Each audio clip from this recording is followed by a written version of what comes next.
ഇന്ന് നമ്മൾ പുതിയ ഒരു കാര്യം കേട്ടു. ഭൂട്ടാനിൽ നിന്നുള്ള വാഹനക്കടത്ത് അനധികൃതമായി ഇന്ത്യയിലേക്ക് കൊണ്ടുവന്നത് വൻ വിലയുള്ള വാഹനങ്ങളാണ്. അപ്പൊ തോന്നും ഭൂട്ടാൻ പോലൊരു രാജ്യത്ത് ഇത്രയധികം വിലയുള്ള വാഹനങ്ങളോ എന്ന്. ഭൂട്ടാനിലെ സൈന്യം ഇറക്കുമതി ചെയ്ത് ഉപയോഗിച്ച ശേഷം ഒഴിവാക്കിയ വാഹനങ്ങളാണ് ഇന്ത്യയിലേക്ക് കടത്തുന്നത്. നമ്മുടെ മുൻനിര സിനിമാ താരങ്ങളും ഇത്തരം വാഹനങ്ങൾ ഇടനിലക്കാരിൽ നിന്ന് വാങ്ങിയവരിൽ പെടും. ഭൂട്ടാനിൽ നിന്ന് ഇന്ത്യയിലേക്ക് വാഹനം കടത്തുന്നത് എങ്ങനെ? ഇവിടെ ഈ വാഹനങ്ങൾക്ക് എന്തുകൊണ്ട് ഇത്ര പ്രിയം? Prime story. Operation Numkhor. Numkhor എന്നാൽ ഭൂട്ടാനീസ് ഭാഷയിൽ വാഹനം എന്നാണ് അർത്ഥം. ഭൂട്ടാനിൽ നിന്ന് വാഹനങ്ങൾ കടത്തിക്കൊണ്ടുവന്ന് ഇന്ത്യയിൽ വൻ വിലയ്ക്ക് മറിച്ചു വിൽക്കുന്ന റാക്കറ്റുകൾ ഉണ്ടെന്നാണ് കസ്റ്റംസിനും കേന്ദ്ര ഇന്റലിജൻസ് വിഭാഗത്തിനും കിട്ടിയ വിവരം. അതിന്റെ അടിസ്ഥാനത്തിലാണ് ഇന്ന് കേരളത്തിൽ വ്യാപകമായി റെയ്ഡ് നടന്നത്.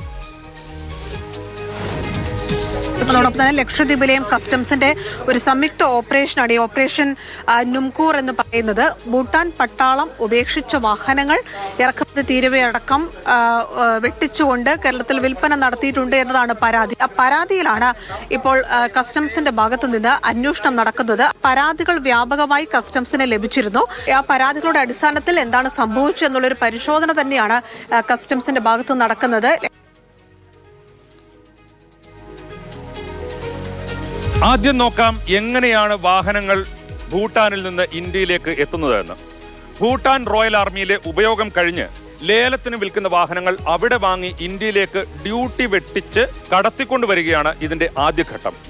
ഇന്ത്യയിൽ കൊണ്ടുവന്നാൽ രജിസ്ട്രേഷൻ ആവശ്യമാണ്. അത് ഹിമാചൽ പ്രദേശ് പോലുള്ള സംസ്ഥാനങ്ങളിൽ നിന്ന് നേടിയെടുക്കുക എന്നതാണ് ഇതിന് പിന്നിൽ പ്രവർത്തിക്കുന്ന സംഘം ചെയ്യുന്നത്. ഇന്ത്യയിലെ ഏതെങ്കിലും സംസ്ഥാനത്തു നിന്ന് രജിസ്ട്രേഷൻ ലഭിച്ചാൽ പിന്നെ വിൽപ്പനയ്ക്ക് വാഹനം തയ്യാറായി. കുറഞ്ഞ വിലയ്ക്ക് ഭൂട്ടാനിൽ നിന്ന് ലേലത്തിൽ വാങ്ങിയ വാഹനത്തിന് ആവശ്യക്കാരെ കണ്ടെത്തി മറിച്ചു വിൽക്കലാണ് അടുത്ത പടി. ഇതിനൊപ്പം അതത് സംസ്ഥാനത്തേക്ക് രജിസ്ട്രേഷൻ മാറ്റിയെടുക്കുകയും ചെയ്യും. അങ്ങനെയാണ് ഭൂട്ടാൻ വാഹനങ്ങൾ കേരളത്തിലും എത്തിയത്. നിങ്ങൾക്ക് സ്വാഭാവികമായും ചില സംശയങ്ങൾ തോന്നാം. ഭൂട്ടാനിൽ നിന്ന് എങ്ങനെയാണ് വാഹനങ്ങൾ കുറഞ്ഞ വിലയ്ക്ക് കിട്ടുന്നത് എന്ന്. ഭൂട്ടാൻ സൈനിക വാഹനത്തിന് ഇത്ര പ്രിയം എന്തുകൊണ്ട് എന്നൊക്കെ. ഭൂട്ടാൻ സൈന്യം അവർക്ക് ആവശ്യമായ വാഹനങ്ങൾ ഇറക്കുമതി ചെയ്യുമ്പോൾ ഡ്യൂട്ടി ഇളവ് കിട്ടുന്നുണ്ട്. ജപ്പാനിൽ നിന്നാണ് കൂടുതലായും SUV-കൾ, പിക്കപ്പ് ട്രക്കുകൾ, സൈനിക വാഹനങ്ങൾ എന്നിവ വാങ്ങുന്നത്. വാങ്ങിക്കഴിഞ്ഞാൽ സൈന്യത്തിന്റെ കീഴിൽ കൃത്യമായി സൂക്ഷിക്കപ്പെടുന്ന അല്ലെങ്കിൽ പരിപാലിക്കപ്പെടുന്ന വാഹനങ്ങളാണിവ. വാങ്ങുമ്പോൾ വലിയ പണം മുടക്കാത്തത് കൊണ്ട് തന്നെ ലേലത്തിൽ വിൽക്കുമ്പോഴും സൈന്യം വലിയ വില ഈടാക്കാറില്ല. ഇത് മുതലാക്കിയാണ് വാഹനക്കടത്ത് സംഘം കുറഞ്ഞ വിലയ്ക്ക് വാഹനങ്ങൾ സംഘടിപ്പിക്കുന്നത്. കൃത്യമായ വിവരം ലഭിച്ചതിന്റെ അടിസ്ഥാനത്തിലാണ് കേരളത്തിൽ പരിശോധനകൾ നടന്നതും വാഹനങ്ങൾ പിടിച്ചെടുത്തതും. നിന്ന് കാറുകൾ ഇൻഡോ ഭൂട്ടാൻ ബോർഡർ വഴി കള്ളക്കടത്ത് നടത്തുന്ന ഒരു സംഘത്തെ ഐഡന്റിഫൈ ചെയ്തു. അവരുടെ ഡീറ്റെയിൽസ് എടുക്കുമ്പോൾ അവർ കൊണ്ടുവന്നിട്ടുള്ള വണ്ടികളുടെ ഡീറ്റെയിൽസ് എടുത്ത് നമ്മൾ പരിശോധിച്ച് കഴിഞ്ഞ ഒരു 5-6 മാസമായിട്ട് അന്വേഷണത്തിന്റെ ഭാഗമായിട്ട് ഒരു 150 മുതൽ 200 വണ്ടികൾ വരെ കേരളത്തിലുണ്ട് എന്ന് ഐഡന്റിഫൈ ചെയ്യാൻ സാധിച്ചു. 36 വണ്ടികൾ പിടിച്ചെടുത്തിട്ടുണ്ട്. നമ്മൾ 150-200 വണ്ടികളാണ് നമ്മൾ ഇവിടെ കേരളത്തിലുണ്ട് എന്ന് നമുക്ക് നമ്മുടെ കണക്കുള്ളത്.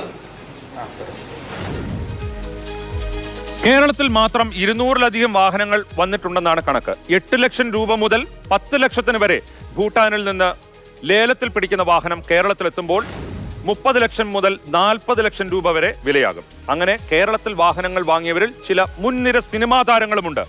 അതിന്റെ ഭാഗമായാണ് അവരുടെ കൊച്ചിയിലെ വീടുകളിൽ പരിശോധന നടന്നത്. നമ്മുടെ രാജ്യത്ത് കിട്ടാത്ത വാഹനങ്ങൾ, ഇറക്കുമതി ചെയ്താൽ വൻ തുക മുടക്കേണ്ടി വരുന്നവ എന്നിവയിലാകാം നമ്മുടെ താരങ്ങൾക്ക് താല്പര്യം തോന്നിയത്. മാത്രമല്ല, നമ്മുടെ നാട്ടിലെ പോലെ റൈറ്റ് ഹാൻഡ് ഡ്രൈവിംഗ് വാഹനങ്ങളാണ് ഇവ. പണമുള്ളവർക്ക് വാഹനങ്ങൾ എത്ര വേണമെങ്കിലും വാങ്ങാം, ഏതിനത്തിൽപ്പെട്ടവയും വാങ്ങാം. പക്ഷേ ഇതിന് പിന്നിൽ ചതിക്കുഴികൾ തിരിച്ചറിയേണ്ടതുണ്ട്. പ്രത്യേകിച്ചും സമൂഹത്തിൽ അറിയപ്പെടുന്നവർ. വാഹനക്കമ്പം കൊണ്ടാകാം സിനിമാ താരങ്ങൾ ഈ വാഹനങ്ങൾ ഇടനിലക്കാരിൽ നിന്ന് വാങ്ങാൻ തയ്യാറായത്. പക്ഷേ ഇത്തരം കാര്യങ്ങളിൽ എത്രത്തോളം ജാഗ്രത ഉണ്ടാകണമെന്നാണ് ഈ സംഭവം നിങ്ങളോട് പറയുന്നത്. ഇതുമായി ബന്ധപ്പെട്ട മറ്റു ചില വാർത്തകൾ പെട്ടെന്ന് നോക്കാം. പ്രൈം ഷോട്ടിൽ സംസ്ഥാനത്ത് കാർ ഷോറൂമുകളിലും കസ്റ്റംസ് പരിശോധന. കോഴിക്കോട്, മലപ്പുറം ജില്ലകളിൽ 7 ഇടങ്ങളിൽ പരിശോധിച്ച് 11 വാഹനങ്ങൾ കസ്റ്റഡിയിലെടുത്തു.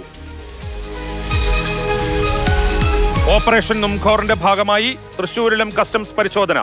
പാലിയേക്കര ബാഡ് ബോയ് മോട്ടോർ വേൾഡിലാണ് പരിശോധന നടന്നത്. ഓപ്പറേഷൻ നംഖൂറുമായി നടൻ അമിത് ചക്കാലയ്ക്കൽ സഹകരിക്കുന്നില്ലെന്ന് കസ്റ്റംസ്. അമിത്തിന്റെ 6 വാഹനങ്ങൾ കേന്ദ്രീകരിച്ചാണ് അന്വേഷണം. വാഹനങ്ങൾ പിടിച്ചെടുക്കുമെന്നും കസ്റ്റംസ്.